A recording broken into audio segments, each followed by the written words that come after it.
Grade the Phillies offseason. Maybe you'd like to have seen him do, one or two more things. For me, I wouldn't mind seeing another bullpen arm be picked up. All right, here we go. Fantastic Phillies radio broadcaster Scott Franzke joining us right now on FT to talk about the Fightins. Scott, great to have you back on. How's the offseason, and what are your evaluations so far on what the Phils have been up to? Well, thanks for having me. Off-season's great. Always is. A little cold, but looking forward to spring training and seeing what the Phillies can do as far as trying to not only repeat in the division, but also see what they can do postseason wise, because obviously that's where all the expectations are for this team. Dang, how much are they paying you? Because look at that house you have. I'm enamored with that house. Look at that patio back there. I mean, I know you don't get to use it in Philly much, but during the summer, I'm sure you get to go out there and enjoy that patio a little bit, right? Yeah, my family does. I'm never here, but my family gets to enjoy it for sure. You're definitely there.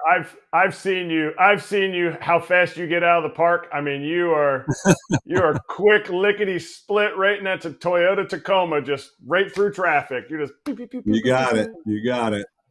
I know all the back ways to get to avoid that Schuylkill Expressway. So, if I have to.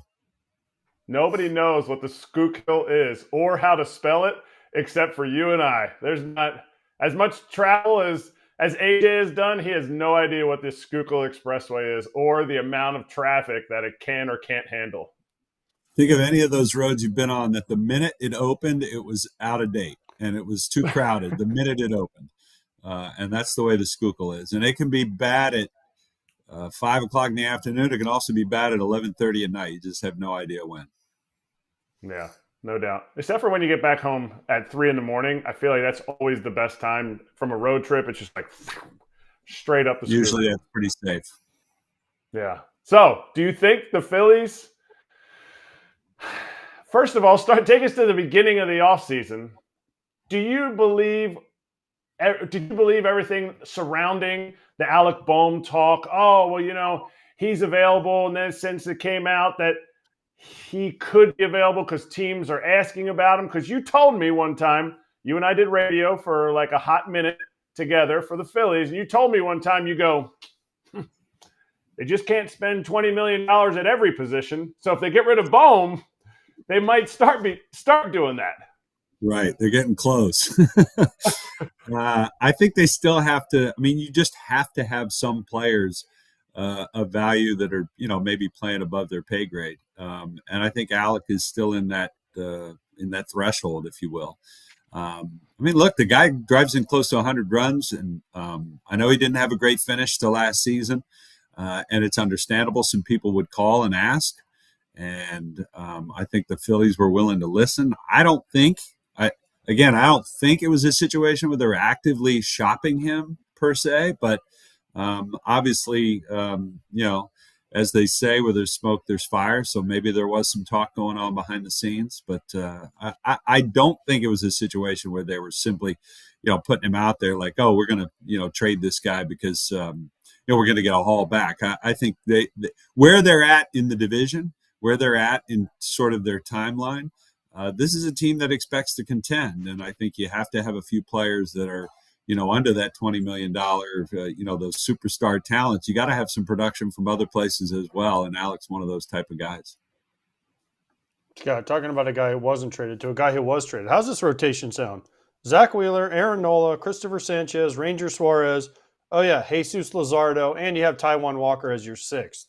Is that the best rotation in baseball right now? Now, if they're healthy, obviously you have to always say if they're healthy. But is that the best rotation 1 through 5, maybe 1 through 6 in all of Major League Baseball? Yeah, I have to believe it's right there. I mean, you can probably make arguments with different, clubs around the league, obviously, but I just, if they're healthy, they give you a chance to win every single night. And we didn't get into talking about Andrew Painter, who's going to be on the radar at some point this season. And, there's a lot of expectation with regard to Andrew. He could be a guy in there if somebody does falter, or if somebody does have injury issues, that he could take up some of those innings. His innings are going to be limited this year, but he might be another part of that mix. But yeah, I mean, I think it's a tremendous starting rotation. I mean, for me, I still have some wonders about the bullpen. There's some question marks there, but from a starting standpoint, if they're not the best, you have to really work hard to convince me otherwise. Where do they rank in the East? In the NL East, where do the Phillies rank today? Positive Scott Franzke hasn't seen them strike out 13 times in a game for the ninth time in the last month. If they're all, again, if healthy, when you talk about that front line, to me they're as good as any club when healthy. Now, if they've got to play to career norms, guys, if somebody like Bryce Harper has a really bad year for him, then that makes a big difference. But I think if they're playing to their career norms and if they're staying healthy, if they're on the field, they're as good as they're as good as the Braves. They're as good as the Mets. They are the defending champs now. They can say that, and everybody's going to be coming for them for sure. But I again, I think it's a situation where if guys are healthy and if they play to their career norms, they're going to be really good. Who's looking at a bounce back year? If you were to put a pin in the board and say this guy's year is going to be awesome? You saw changes from Schwarber. Schwarber's batting average went up. His strikeouts went down a little bit, but his homers were down a little bit. So any of the guys that are going to be on the roster?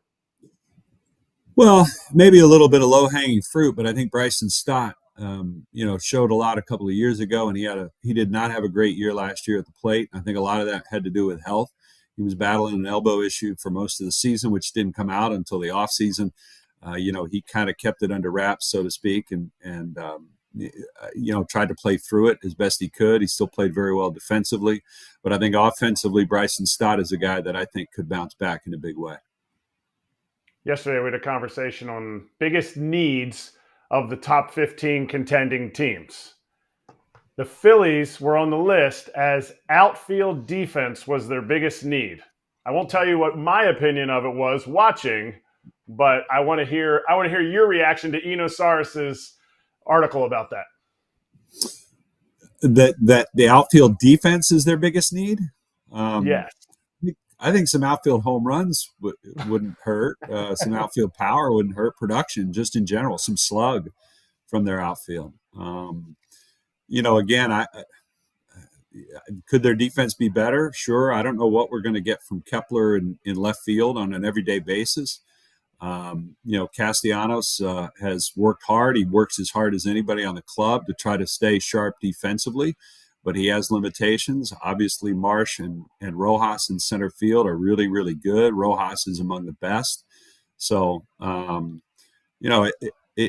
it's not like 2 years ago where they're trotting out Kyle Schwarber in, 85, 90% of the games in left field or whatever it was early in the season. I mean, that kind of thing costs you a lot of runs. I'm not sure. I'd take a little more slug, I think, from the outfield in general. Can you tell me if I'm right or wrong on this? Because you're in Philly and you Probably saw not, the whole but... Ben. Well, you can tell me if I'm right or wrong. But Ben Simmons, I compared on Twitter the Ben Simmons correlation of him hitting a three-pointer at a gym in the summer when the games weren't even going on to Johan Rojas's home runs in the Dominican Winter League. Is that a very fair Philly comparison? Who Rojas just won the Gold Glove, so credit to him. Right? Is that a fair comparison? Yeah, I mean, I think you always look and you always hope that he's going to get a little better offensively, but I don't know that's not what he's on the roster for. That wasn't what he was on the roster for last year. It was to catch everything. It was to get on base a little bit. And when he does, to steal bases. But him hitting home runs in the Dominican Winter League, that's all well and good. But I got to see him put down a few more bunts. And, for hits, learn how to do that. That's what I'd really like to see because he's a guy that can change a game with his speed, but he's got to be on base to do that. So for me, I'd rather see him, lay down a few more and get a little more adept at that, and get a little more adept at just getting on base. Scott, we heard Eric earlier say that he used to work with you on radio. What happened? Is it true that you just could not sit next to him for 3.5 hours every night? So you're like, I noticed you guys are not in the same room. Nope. See? Yep. Exactly. That's the key. That is the key, right? Yeah. I mean, we all have our issues, and Kratzy's certainly got some of them. But no, he was an excellent partner, and he was a lot of fun to work with. And as you guys well know, he knows a thing or two about the game. So when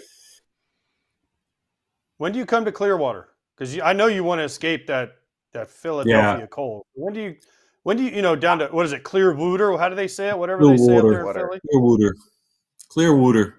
Yeah, February 19th is my exit date from the cold here in Philly. But I go back and forth a lot. I mean, my kids are still young, so I work on the weekends mostly, early in spring training, do the games on radio there, and so I kind of sneak back and forth a lot. So I won't be totally out of the cold till we get to springtime. Okay, what are you looking most forward to? What are you looking most forward to in spring training? Is it seeing the new players, which, okay, cool. Or is it going to the beach? Is it getting out on the water? Like, what do you look forward to? Because the spring training for me, when I was in Arizona, I was like, I just want it over with because there's no water, there's no trees, there's no grass. It's just rocks and desert everywhere. Golf. Yeah, the travel's great. Golf. Yeah, but as a position player, you don't have a lot of time to golf. True. So it's a little bit different. But like in Florida, you can fish, you can go to the beach, you can go, there's a million more things to do in Florida for me.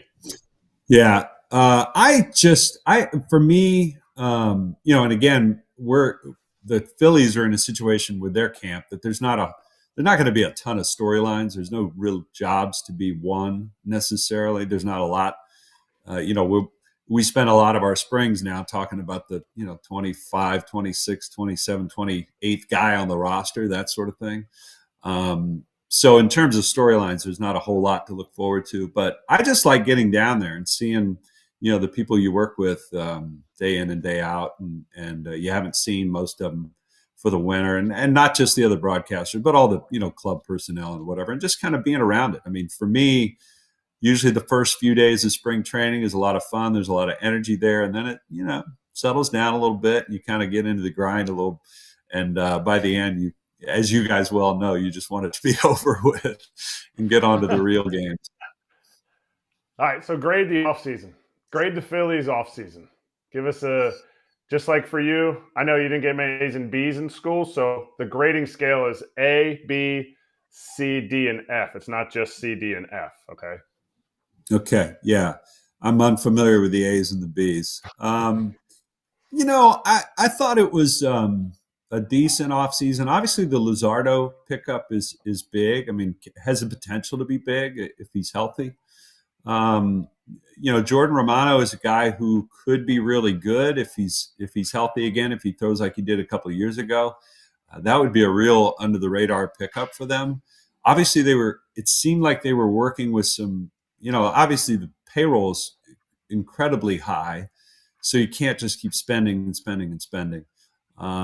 Maybe you'd like to have seen him do, one or two more things. For me, I wouldn't mind seeing another bullpen arm be picked up to give a little more certainty to the back end of the bullpen. But again, those guys don't grow on trees, and so I'd probably be somewhere in the B range. It was good. I wouldn't say it was great. I'd give teams that had a great offseason maybe an A.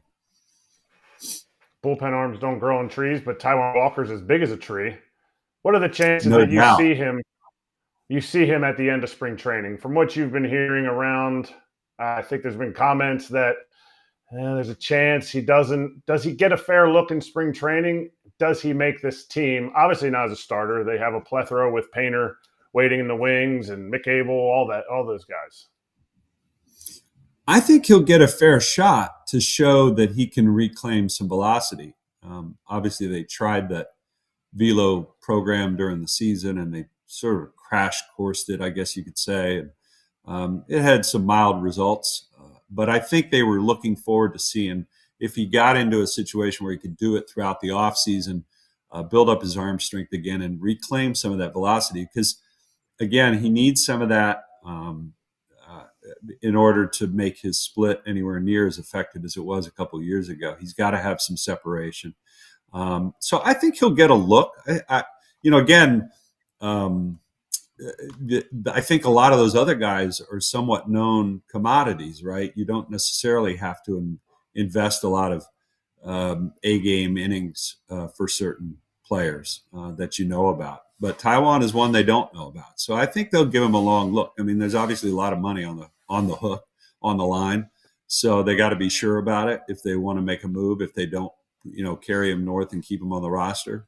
So, but I think they'll give him a fair shot. Okay. Yeah, worth a shot. It's not a tradable asset at the moment. So we'll see what happens in spring training. Scott, great to have you on. We'll see you down in Clearwater when you get down here, all right? Sounds good, fellas. Phillies grade off season right now. Scott said B. They got Luzardo. They got Kepler. Helps. Yeah. It's hard to go even C for me just because they did improve. You got a starter who's what? If he's feeling it, a number 3? Yeah, I mean, he can be better than that. I mean, he's had some runs where he's really good. Mm-hmm. And Kepler's good. I think he's going to be Kepler's good. going to help. I think Joe Ross is a piece that can give him multiple innings. Mm-hmm. Romano will help their bullpen. And I think Kepler will help. He's, another left-handed bat there in Philly that can play defense. He's okay defensively. I would say B. Okay. It's not an A because they didn't really get the superstar, which they don't really need. Mm-hmm. So I think it was a solid offseason. We'll see. Okay. Kratz, grade? I'll go a little higher with a B+ because I didn't think they needed to do a lot. And I think what they ended up adding was awesome. Now, obviously, it would have been A+ if they did everything that they did and they landed that Kyle Tucker trade. But ifs and buts, right, AJ? Yep. That's right. I think they need to figure out why good pitching was beating them in the playoffs ever since the Diamondbacks switched their strategy 2 years ago. That's why they were getting beat, because they switched their strategy. The Diamondbacks did. Right. Yeah, the hitting philosophy thing that continued into last playoffs, right? Yeah, I'm not going to question Kevin Long, though. He's pretty good at his It's job. not Kevin. I'm just saying the weaknesses the have hitting been coach. exposed. Yeah, but certain players' weaknesses were exposed on the series you called, right? Yeah. Yeah, but the Mets didn't really go heavy breaking ball like the Diamondbacks. No, it was different. But they solved them. I mean, they held them back. Yeah, they solved them. But also nobody hit except Bryce. The rest of the team was off. Bryce and Nick were the only two that hit, Castellanos. So what were the Mets doing? Was it the rest of the team was awful. Was it the Phillies slumping or the Mets thriving with a game plan? It might have been a little bit of both. But they had that, they had the time off, so that was it. Oh, gosh. That one gets swept away because we had teams with time off that actually did fine this time. Yankees, Dodgers were in the World Series. They both had time off. Yep. The layoff conversation is over. Hey, everybody. Be sure to like and subscribe for more content. We're back here every weekday, all year long, so do not miss an episode. The videos are coming in all day. Here's another video you might enjoy. Baseball the way it should be covered.